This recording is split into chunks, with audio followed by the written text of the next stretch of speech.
Captain America, the Winter Soldier.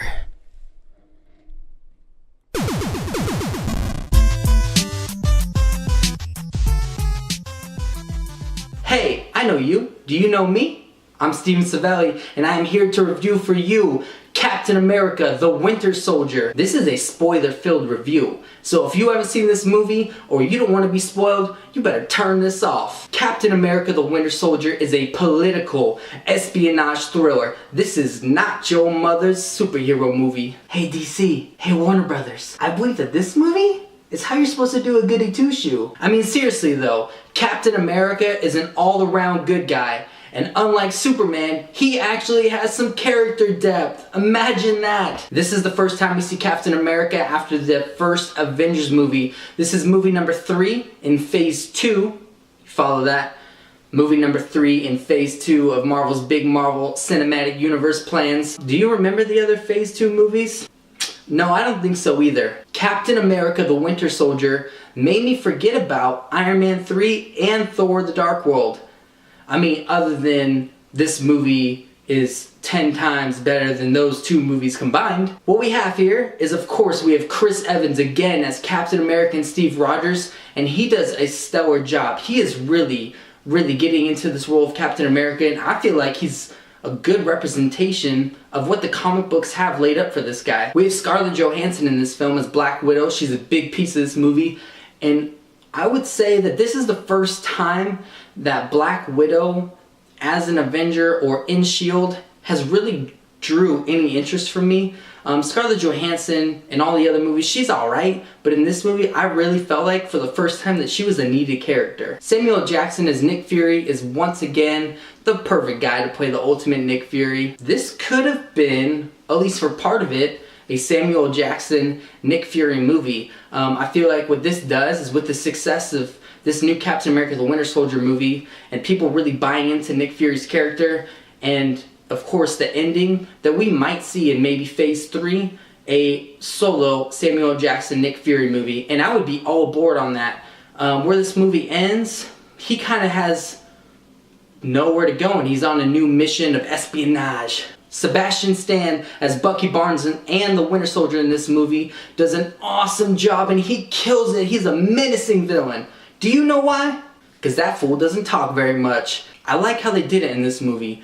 Talked very little, very menacing, strong, badass, power stance. It was just a great way to give narrative to the Winter Soldier being a guy who doesn't know who he is. Obviously reprogrammed, doesn't have a personality, real bleak, real bland, and so damn menacing. Anthony Mackie as Sam Wilson, aka the Falcon, was super good. I really like this character. The Falcon, as we know from the comic books, is Captain America's best bud. Think Batman and Robin, except not a kid and a trained adult and someone who you can actually see helping a superhero, and yeah, they're actually nothing alike except for their partners. Anyway, I really loved Anthony Mackie and Chris Evans' interaction in this as Captain America and the Falcon.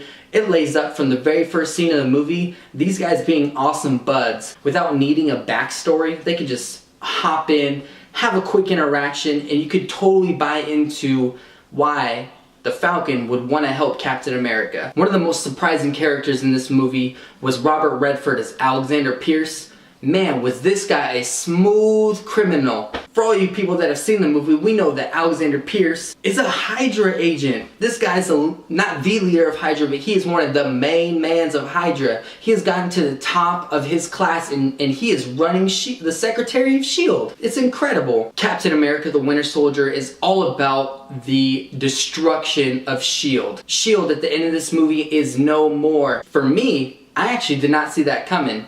I tried to do the best I could of not looking up information about this movie, not knowing information about this movie. If any of my friends were like, hey, did you know that? And I'm like, shh, shut it, I don't want to know. So it was awesome to find out that from start to finish, this was about Captain America helping bring down S.H.I.E.L.D. Yes, Captain America helping destroy S.H.I.E.L.D. because they have been infiltrated by Hydra and they were trying to create these helicarriers that would kill, based off Arnim Zola's algorithm, kill people who in the future could possibly stand up against Hydra. It is crazy. It's a cool story. It had a lot of depth to the plot, and I really liked the whole interaction of Captain America questioning the Patriot Act of this movie. It's not the Patriot Act, S.H.I.E.L.D's not a real agency, but we know it had a lot of current political themes to this movie, which I thought was great, and it wasn't too heavy-handed. You could get a feel of it was about kind of the Patriot Act, but you could also just sit back and enjoy and not have to deal with thinking about what's currently going on in the world. I really love that. In the list of who Hydra wanted to kill, they mentioned, of course, Bruce Banner, Steve Rogers,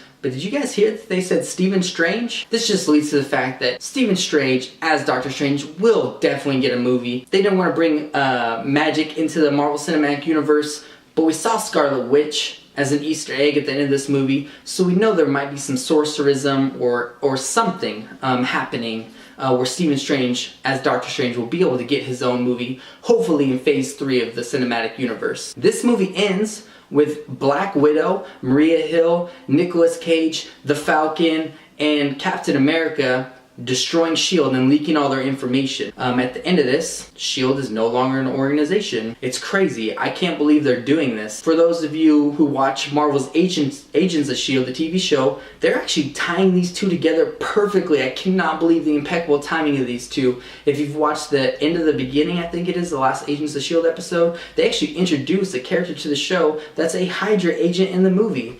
Just crazy. Marvel and Disney are doing an awesome job of wrapping all this stuff into one, and they're actually wrapping a lot of it into the comics as well. I can't believe it. It's pretty damn cool. At the end of this movie, we really see two cool things in the after credit scenes. We see Loki's scepter, which we can believe to be one of the Infinity Gems. Probably the Mind Gem, I'm assuming, since Loki controlled people. We do see Quicksilver and Scarlet Witch. I don't care that they're called miracles and not mutants. They can call them whatever they want, as long as we get these kind of people in movies, and specifically in the Marvel Cinematic Universe. I know the new X-Men Days of Future Past looks awesome, but this Quicksilver against that Quicksilver, big time difference. This looks like the big leagues, and they could call them miracles all they want instead of mutants. Totally fine by me. In the second after credit scene, we have the Winter Soldier going through the History Museum, where Bucky Barnes sees himself as a kid, and he really learns the history of who he really is. Captain America the Winter Soldier is a solid 9 out of 10 for me. I loved everything about this movie. I loved the action, I loved the villain, I loved the plot, I loved the character dimensions, I loved the acting, I loved the music, I loved the fight scenes. It was just a great movie from start to finish. Now, I've only seen it once, but I would put it on par with the first Iron Man movie for maybe the best movie in the entire Marvel Cinematic Universe history. The Avengers was cool too, but I kind of like these solo one-off movies that aren't just about action with a pretty small, simple plot line. The question I need you to answer in the comments below is, do you believe that the Winter Soldier will be back in the Avengers Age of Ultron, or will the next time we see him be in Captain America 3? And if we do, will he be a villain? Will he be a good guy? Or will he be one of those tweeners that does whatever is good for him at the time? Hey, help me out. What do you think? Let me know in the comments below on the answers to those questions. For me, I think we won't see him in Avengers Age of Ultron. I do think we'll see him in Captain America 3. I think he'll start as a tweener and end up being a good guy by the end. Hope you guys liked Captain America the Winter Soldier. That is all I have for you this week. My name is Steven Savelli from #NerdSwag. If you want to support this video, please like and subscribe to our channel. You can find us at facebook.com/#NerdSwag. And on the tweets, we're @RealNerdSwag. Thanks for watching, and I'll see you again.